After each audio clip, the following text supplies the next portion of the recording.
చూస్తున్నాము చైనా భారత్ పై అటు జల విద్యుత్ బాంబు వేసిందనే చెప్పుకోవాలి. అయితే అత్యంత ప్రతిష్టాత్మకంగా ఎంతో పెద్దదైన ప్రాజెక్టునైతే చైనా శ్రీకారం చుట్టింది. అయితే దీంతో ఇటు దీనిపై ఇప్పటికే అటు భారత్ బంగ్లాదేశ్ కూడా అడ్డు చెబుతున్నాయి. అయినా కూడా వీరిరువురి మాటలు వినకుండా చైనా మొండిగా ముందుకు వెళ్తుంది.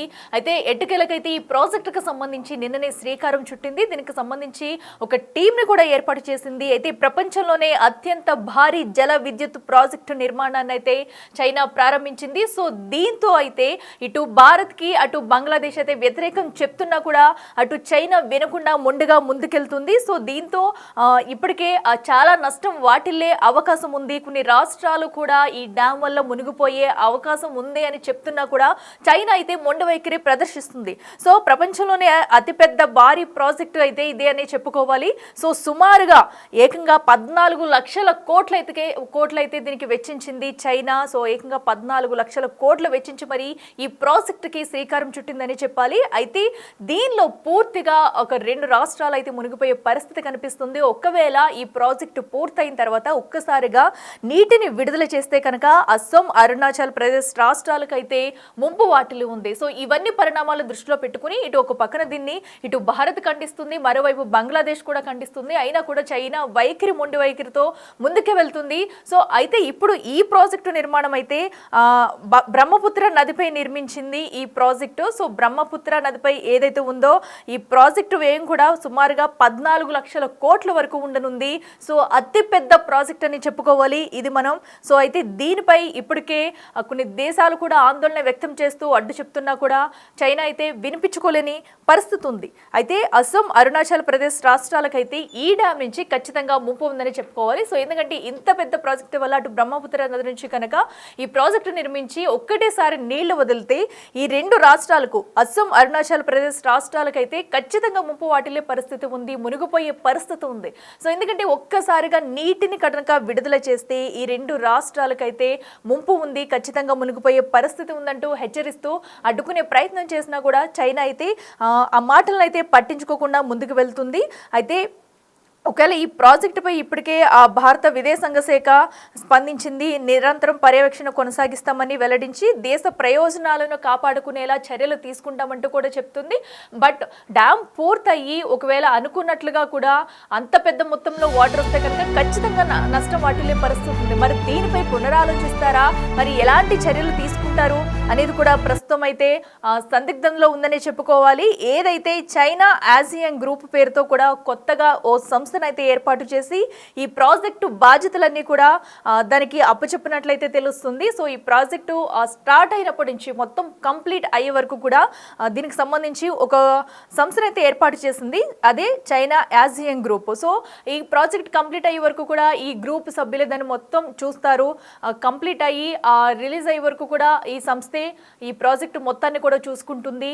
సో అయితే ఈ బడ్జెట్ కూడా చిన్న బడ్జెట్ కాదు, ఏకంగా 14 లక్షల కోట్లు అంటే సో ఎంత భారీ మొత్తంలో ఈ డ్యామ్ నిర్మించబోతుంది, అది ఎలా ఉండబోతుంది అనేది కూడా మనకి క్లియర్ కట్గా తెలుసుకోవచ్చు. సో అయితే ఈ ప్రాజెక్ట్లో మొత్తం 5 డ్యామ్లు ఉండనున్నాయి. టిబెట్లోని నైన్షి నగరంలో భారీ స్థాయిలో విద్యుత్ ఉత్పత్తి లక్ష్యంగా దీన్ని చేపడుతున్నారు. ఈ విద్యుత్ను బయటికి సరఫరా చేయనున్నప్పటికీ స్థానిక అవసరాలకు కూడా కొంతమేర వినియోగించనున్నట్లు సమాచారం అందుతుంది. సో ఎందుకంటే ఈ డ్యామ్ ద్వారా కూడా భారీ మొత్తంలో అటు విద్యుత్ తయారు చేసేందుకు అంటే చైనా ఒక పక్కన తన లాభం కోసం ఆలోచించుకుంటూ ఈ డ్యామ్ అయితే నిర్మిస్తుంది. బట్ ఇటు మనకి పొంచి ఉన్న ముప్పునైతే పరిగణలోకి తీసుకోవట్లేదు, చెప్పినా కూడా వినే ప్రయత్నం అయితే చేయట్లేదు. ఇప్పటికే మనకు తెలుసు చైనా తనకు నచ్చిన ధోరణిలోనే ముందుకు వెళ్తూ ఉంటుంది, ఎదుటి దేశాల కోసం ఆలోచించదని చెప్పుకోవాలి. సో ఈ నేపథ్యంలో ఇంత పెద్ద అతి భారీ ప్రాజెక్టు వల్ల మనకి ఎంత ముప్పు ఉందని చెప్తున్నా కూడా వినిపించుకోకుండా ముందుకెళ్తుంది. మరి దీనిపై 2 దేశాలు ఏమన్నా మరొకసారి పునరాలోచిస్తారా, లేదంటే ఎలాంటి చర్యలు తీసుకుంటారు? ఆ డ్యామ్ నుంచి ఆల్రెడీ నిన్ననే దీనికి శ్రీకారం చుట్టారు. అలాంటప్పుడు ఇంకా వెనక్కి తీసుకునే ప్రసక్తే లేదు ప్రస్తుతం అయితే, ఎందుకంటే ఆల్రెడీ దీనికి ఒక సంస్థను కూడా నిర్మించేసింది. ఇన్ని లక్షల కోట్ల వ్యయం అనేది కూడా మొత్తం అన్ని కంప్లీట్ అయిపోయాయి. డ్యామ్ కి సంబంధించి కూడా నిన్న శ్రీకారం అయితే చుట్టారు. సుమారుగా 14 లక్షల కోట్ల రూపాయలతో అయితే ఈ డ్యామ్ కి వ్యయం అయితే కేటాయించారు. ఒక సంస్థను కూడా ఏర్పాటు చేసేసింది ఇప్పటికే. సో ఆల్మోస్ట్ పనులన్నీ కూడా స్టార్ట్ అయిపోయినాయి. సో ఇప్పుడు ఇటు బంగ్లాదేశ్ అటు భారత్ కూడా అడ్డు చెప్తున్నా కూడా వినే ప్రసక్తే లేకుండా ముందుకు వెళుతుంది, మొండ వైఖరి అయితే ప్రదర్శిస్తుంది. మరి దీనిపై ఏ దేశం ఏమంటుంది? సో ఎందుకంటే ఇటు నష్టపోయేది కూడా అటు అస్సాం కానివ్వండి, అరుణాచల్ ప్రదేశ్ రాష్ట్రాలు పూర్తిగా నష్టపోతాయి ఒకవేళ ఈ డ్యామ్ నుంచి ఒక్కసారిగా నీటిని విడుదల చేస్తే. మరి దానికి తగ్గట్టు ఏమైనా చర్యలు తీసుకుంటారా? వాటిని ఆపే ప్రయత్నాలు ఏమైనా చేస్తారా? లేదంటే ఇంకా పునరాలోచించి ఎలాంటి జాగ్రత్తలు తీసుకుంటారు అనేది కూడా ప్రస్తుతం అయితే ఉత్కంఠంగా మారిందని చెప్పుకోవాలి. సో ఎందుకంటే ఇప్పటికీ దీనికి సంబంధించి ఒక సంస్థ కూడా ఏర్పాటు చేశారు. సో ఏదైతే చైనా యాజియంగ్ గ్రూప్ పేరుతో ఒక సంస్థకైతే పూర్తి బాధ్యతలు అయితే అప్పచెప్పేస్తారు వీళ్ళు. సో దీనికి సంబంధించి ఇప్పటికే ఆల్మోస్ట్ పనులు కూడా స్టార్ట్ అయిపోయాయి. మరి దీనివల్ల భారత్కి ఎంత ముప్పు ఉంది, అటు బంగ్లాదేశ్ కూడా దీన్ని వద్దని వ్యతిరేకిస్తూ ఉన్నాయి.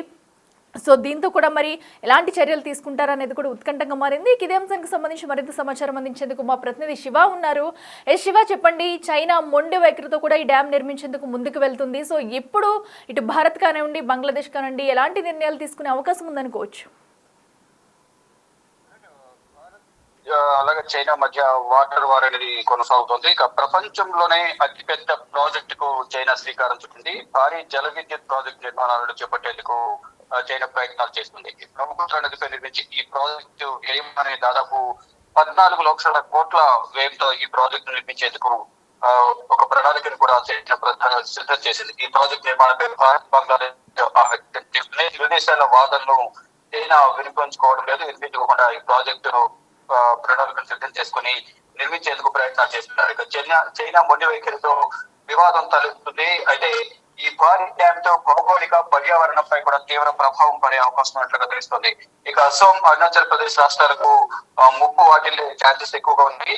ఇక ఈ డ్యామ్ నుంచి నీటిని ఒక్కసారిగా విడుదల చేస్తే కనుక ఆ రెండు రాష్ట్రాలు ఏదైతే అస్సాం, అరుణాచల్ ప్రదేశ్ రాష్ట్రాలు పూర్తిగా నీటి మునిగే ప్రమాదం ఉందనేది కూడా నిపుణులు అంచనా వేస్తున్నారు. ఈ ప్రాజెక్ట్ పై భారత విదేశాంగ శాఖ కూడా స్పందించింది. నిరంతరం పర్యవేక్షణ కొనసాగిస్తామని కూడా వెల్లడించారు. దేశ ప్రయోజనాలను కాపాడుకునేలా చర్యలు చేపడతామని కూడా తెలియజేశారు. ఇక భారత్ లోని కొన్ని రాష్ట్రాలతో పాటు బంగ్లాదేశ్ కు బ్రహ్మపుత్ర నది ఆయువు పట్టు. అలాంటి బ్రహ్మపుత్ర నదిపై చైనా భారీ డ్యామ్ నిర్మాణాన్ని ప్రారంభించింది.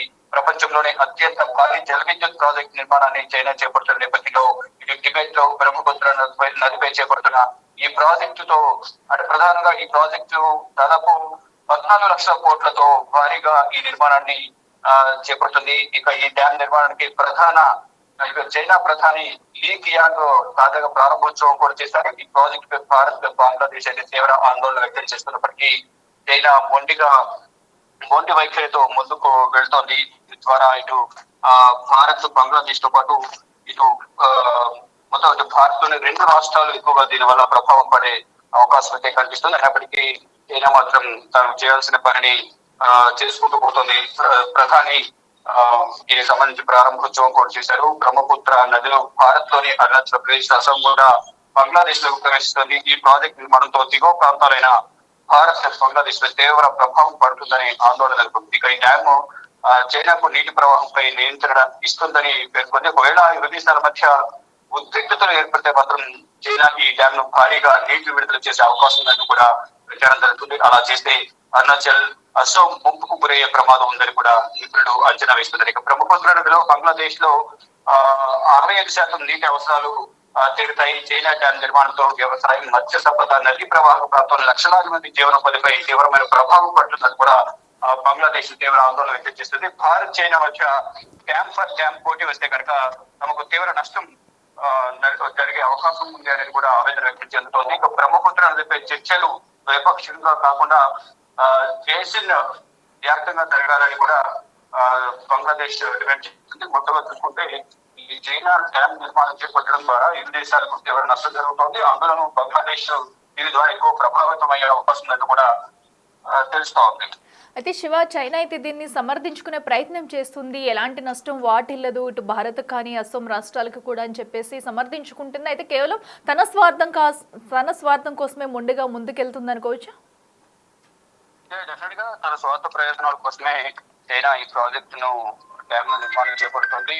నిర్మాణం చేపట్టి దీని ద్వారా ఇరు దేశాలకు, భారత్ అలాగే దేశాలకు నష్టం వాటిల్లే అవకాశం కనిపిస్తుంది. ఒకవేళ భవిష్యత్తులో ఉన్న ఇద్దరి మధ్య వివాదం తలెత్తే కనుక ఒక చైనా ఆ డ్యామ్ వాటర్ విడుదల చేస్తే మాత్రం బంగ్లాదేశ్ కు తీవ్ర ప్రభావం పడే అవకాశం ఉందంటూ కూడా తెలుస్తోంది. మొత్తంగా చూసుకుంటే ఈ 14 లక్షల కోట్ల భారీ వ్యయంతో ఈ ప్రాజెక్టు నిర్మాణం చేపట్టడం మొండి వైఖరితో మూర్ఖత్వంతో ఈ ప్రాజెక్టు నిర్మిస్తుందంటూ కూడా ఇరు దేశాలైతే ఆగ్రహం వ్యక్తం చేస్తున్నాయి. కానీ ఇప్పటికే దానికి సంబంధించి ప్రాజెక్టు ప్రారంభోత్సవం కూడా చేశారు, నిర్మాణ పనులు కూడా ప్రారంభమైనట్లుగా తెలుస్తోంది. Okay, right Shiva, thank you. So ఏదైతే చైనా నిర్మిస్తున్న అతిపెద్ద భారీ ప్రాజెక్టు నుంచి అయితే ఇటు అస్సాంకి బంగ్లాదేశ్ కూడా భారీ ముప్పు ఉందని చెప్పుకోవాలి. అయితే ఇప్పటికే భారత విదేశాంగ శాఖ అయితే దీనిపై స్పందించింది. సో స్పందించి కూడా దీనికి కావాల్సిన అన్నింటిని కూడా తరచూ పర్యవేక్షిస్తామంటూ చెప్పుకొచ్చింది. ఎలాంటి హాని జరగకుండా ఉండేందుకు ముందస్తుగానే చర్యలు తీసుకుంటామంటూ చెప్పుకొస్తుంది. బట్ అటు చైనాకు చెప్పే ప్రయత్నం చేస్తున్నా కూడా చైనా మాత్రం తన స్వార్థ ప్రయోజనాల కోసం మొండిగా ముందుకెళ్తుందని చెప్పుకోవాలి. సో ఎందుకంటే అటు విద్యుత్ కోసం కూడా ఇంత పెద్ద ఎత్తున భారీ ప్రాజెక్టు నిర్మిస్తుంది. ఒకటి చూసుకుంటే ప్రపంచంలోనే ఇంత ఖరీదైన ప్రాజెక్ట్ ఇంకెక్కడా లేదని చెప్పించుకునేందుకు కూడా ఇంత ప్రాజెక్ట్ నిర్మిస్తుందని కూడా ఒక రీజన్ గా కూడా మనం చెప్పుకోవచ్చు. అయితే దీని వలన ఎంతమంది నష్టపోతారు, ఏ ఏ దేశాలకు నష్టం ఉంటుంది, ఏ రాష్ట్రాలకు నష్టం ఉంటుంది అనేది పట్టించుకోకుండా ముందుకెళ్తున్న తరుణం అయితే మనం చూస్తున్నాము. సో మరి ఒకవేళ ముందు ఏమైనా డ్యామేజ్ జరిగితే కనుక ఇరు దేశాల మధ్య అయితే ఘర్షణలు తప్పవనే చెప్పుకోవాలి. సో ఎందుకంటే ముందుగానే హెచ్చరికలు జారీ చేసినా చెప్తున్నా కూడా చైనా అయితే వినిపించుకోవట్లేదు. సో చైనా మొండి వైఖరి ఏంటి అనేది కూడా మనకి ముందుగానే తెలుసు.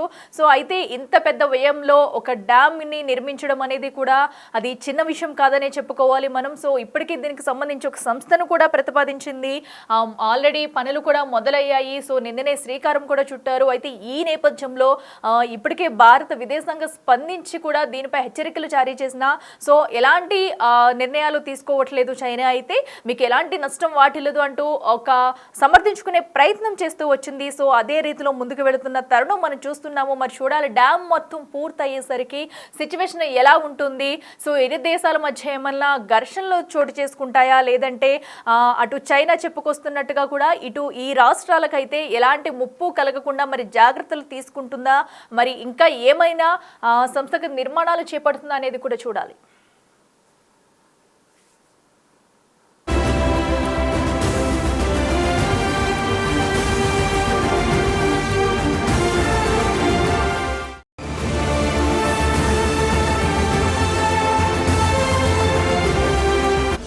The Big Folk Night 2025 celebrating the soul of Telangana. August 23 సాయంత్రం 6 గంటల నుండి ఎల్బీ స్టేడియంలో. టికెట్స్ బుకింగ్ కోసం ఎంట్రీ వాలా యాప్ను డౌన్లోడ్ చేసుకోండి.